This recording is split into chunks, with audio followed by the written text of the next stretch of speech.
Hello everyone, and welcome to the online Student Undergraduate Research Festival here at Carroll College.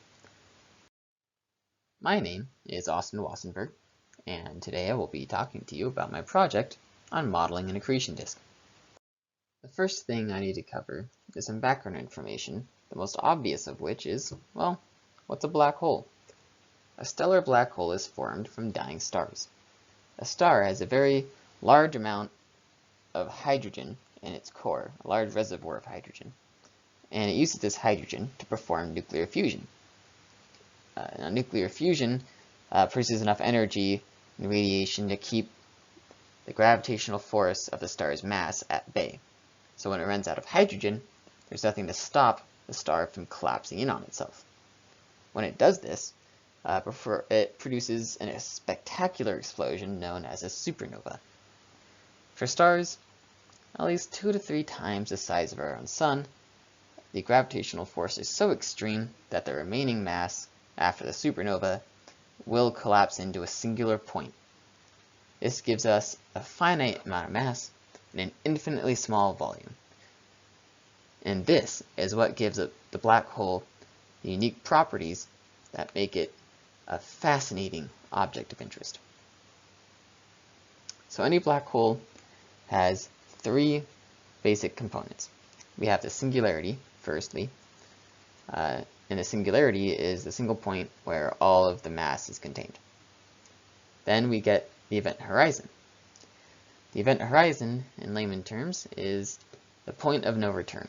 If anything crosses the event horizon, it will not escape. Not even light escapes a black hole after crossing the event horizon. This is why it's named a black hole, because, well, if light doesn't escape, we don't see it. The distance from the singularity to the event horizon is given by the Schwarzschild radius. Now, the Schwarzschild radius is actually applicable to any object. If you take any object and condense its mass beyond that of the Schwarzschild radius, then it will inevitably turn into a black hole. However, this radius is insanely small compared to the mass of the object. For example, if you wanted to turn the Earth into a black hole, you'd have to condense all of its mass to the size of a golf ball. And that is no easy task. Finally, we get the accretion disk. The accretion disk is the matter orbiting the black hole that will eventually fall in. Of course, black holes are much more complicated than this. This is just a basic model. Matter in an accretion disk generally consists of stellar remnants and whatever debris the black hole managed to pick up. Maybe they travel through, clouds of space dust, a bunch of helium and hydrogen mixed around. And the matter in these accretion disks are at very high temperature, traveling very high speeds, very large velocity. And as such, we find it in the fourth state of matter as plasma. Of course, the size of the accretion disk greatly depends on, the mass of the black hole at the singularity, because the gravitational force is directly proportional to the mass. Here in the picture below, we have an image of the accretion disk around the supermassive black hole in the center of the M87 galaxy. This was actually the first image of an accretion disk constructed, and it was constructed just last year.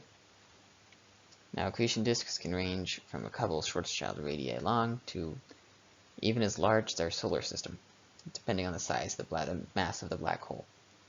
Of course, as said before, the mass will be sucked into the black hole eventually. Now, you may be asking yourself, why does the matter in an accretion disk slowly spiral into a black hole? After all, we're here on the Earth, and the Earth is orbiting the Sun, Mars is orbiting the Sun, the planets in general in the solar system orbiting the Sun, and we're not all spiraling in towards the Sun. Well, the simple answer is friction. But first, let's kind of give a general discussion about orbitals and orbits in the first place? Well, orbits occur in a two-body case, for example, simple two bodies, when two objects cannot escape the gravitational influence of each other. In a case such as two relatively equal bodies, such as two stars, or in the case of Earth and the Moon, the Moon cannot escape the gravitational influence of the Earth, or the Sun and the Earth, Sun and Mars, whatever. The planet cannot escape the gravitational influence of the star, in our case, the Sun. These orbits are known as Keplerian orbits, and in these orbits, the mechanical energy is conserved. Here I've abbreviated mechanical energy as ME, and the mechanical energy is the sum of the kinetic energy and potential energy, abbreviated as KE and PE, respectively. In these Keplerian orbits, there is no friction. The bodies are orbiting in a vacuum of space. They're not coming into contact with anything. In an accretion disk, well, it's a little different. In an accretion disk, you have plasma, and you have these small particles constantly bumping into each other, and there's viscosity in this plasma. When particles move, there's resistance to that movement, and they rub up against each other, and now mechanical energy is no longer conserved. In fact, energy is radiated away with friction as they're rubbing against each other. So these particles begin to lose energy and slowly start to get sucked into the black hole.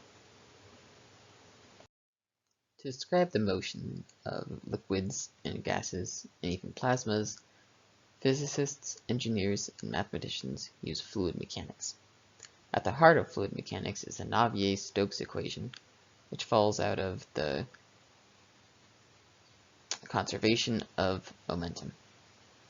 Here I've written the compressible form of the Navier-Stokes equation, where we have rho for density, the v is for the velocity vector, g for the gravitational acceleration vector, p for pressure, and mu for viscosity. Now, there is no general solution to the Navier-Stokes equation, so it must be solved numerically.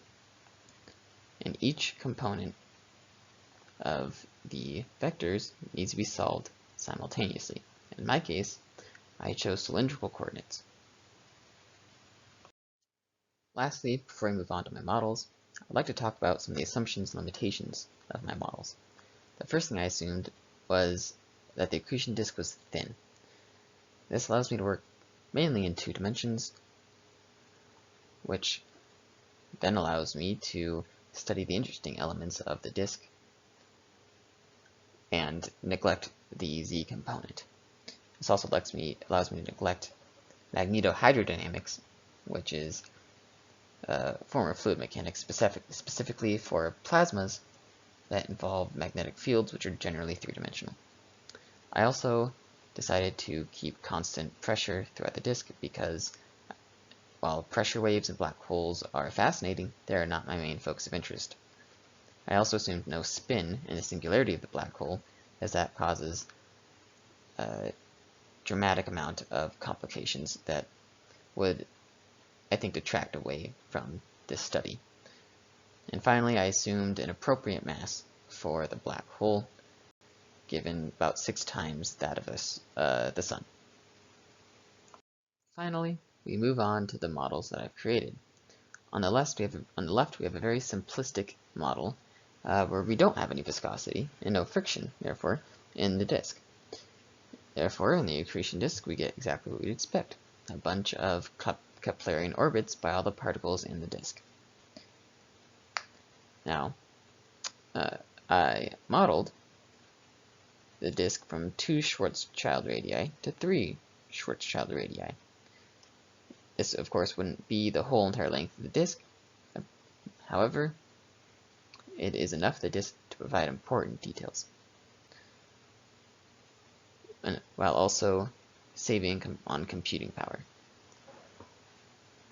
On the right, which may be a little harder to understand or read, we have the radial velocity over time that occurs from the introduction of viscosity into this model.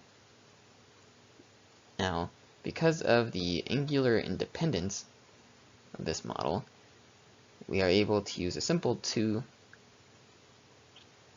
two-dimensional plot without any vectors, because we are taking it just along one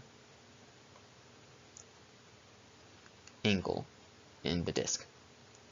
So along here, we see that as we're getting closer to the disk, we have much larger radial velocity. These, of course, are in number of Schwarzschild radii. And the fact that it's negative means it is pointing directly into the disk. As we see, we have all these ripples occurring throughout, and that is occurring because of the changes in density caused by the loss of energy, and therefore change in velocity of the particles closer to the singularity. I have only simulated a short amount of time for time's sake. However, should this model have continued on, we would see that the radial velocity would end up larger and negative for longer along the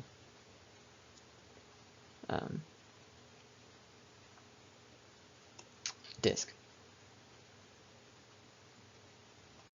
I also measured the temperature distribution in the accretion disk. From the last slide, you saw that when I introduced viscosity, the particles, while falling in closer to the black hole, they got faster. They got negative velocity, but overall faster speed. This indicates an increase in kinetic energy. So that kinetic energy is actually coming from the potential energy. Some of it is being converted into kinetic energy, and the rest of it is actually being radiated away. And this term we use is called luminosity. For convenience sake, we assumed that half of it converted to kinetic energy, the other half was radiated away as luminosity. Luminosity is a unit that astronomers and astrophysicists use to measure the radiation of, well, accretion disks and stars and such. There is a separate equation that relates luminosity to temperature. So when we can rewrite the little m, which is the mass in the disk, in terms of area and density, in height, we can get a new equation, in fact, for the temperature to use in our model. Now, you would expect the temperature to be hottest at closer to the black hole, singularity, and colder away. A very simple linear model, but in fact, that's not what we see. We see almost like a wave-like pattern where it gets hotter and colder, hotter and colder. And this is actually does line up with what we would expect given this equation, because the density itself is changing in that such a wave-like pattern as we saw in the last slide. With the increase and decrease of